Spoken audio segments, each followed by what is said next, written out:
This is something serious about peer pressure.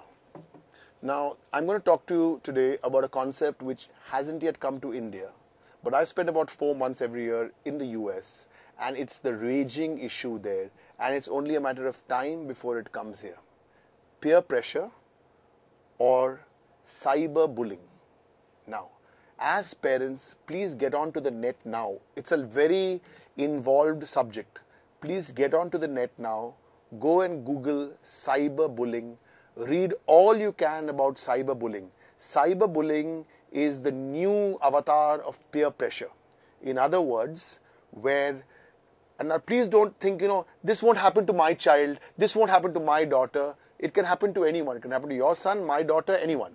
So please go and check out all you need to know about cyberbullying, because what is cyberbullying? Cyberbullying is nothing but using technology to apply pressure today on a peer group, okay? On a peer group so for example, you would shoot something on a mobile phone and you would send that across to everyone in MMS. There's so many different ways of cyberbullying. So as parents, when you finish this little thing, and if you're watching this on a computer, write this down, CYBER, bullying, Google it, read all about it. There have been 6 deaths since the beginning of 2010. I don't mean to scare you. I don't mean to alarm you. It hasn't yet come to India in that kind of way. But please be ahead of the line on this one. Cyberbullying, educate yourself, talk to your children about it. Talk to your children about it.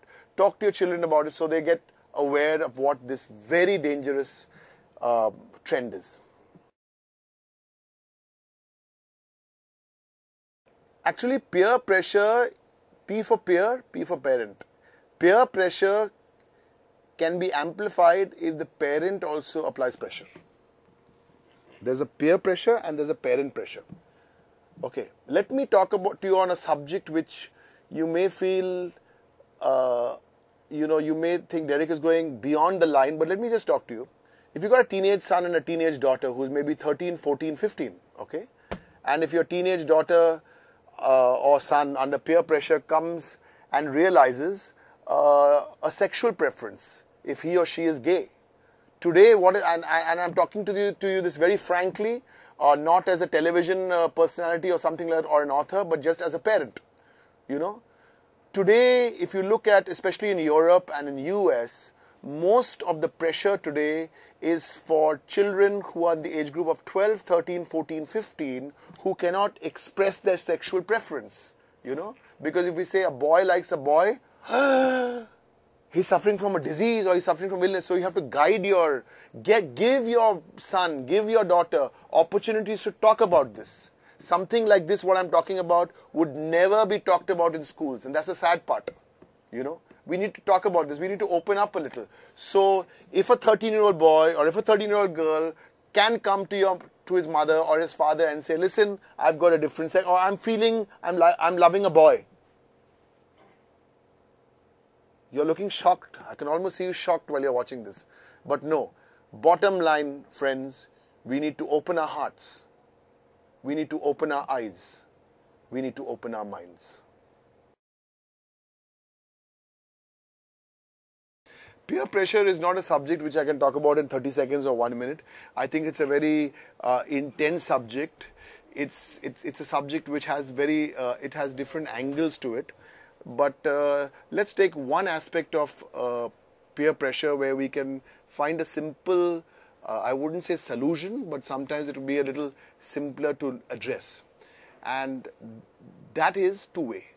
Communication has to be two-way. So how often do we listen? Otherwise, we're giving a lecture always. So here I suggest, give your children chances to express themselves. For example, it's very important. When is the last time you went for a movie with 5 of your friends? I mean, 5 of your son's friends or daughter's friends.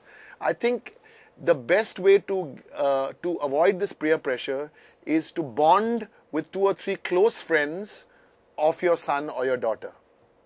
I know when Anya is feeling a little down or depressed, I can call up Riya Rao, I can call up Riya Arora, I can call up Puchke, her 3 friends. Because I know that's when I can, get connected. Now, please don't use that to eavesdrop. They've got their little secrets. They've got their little in-jokes.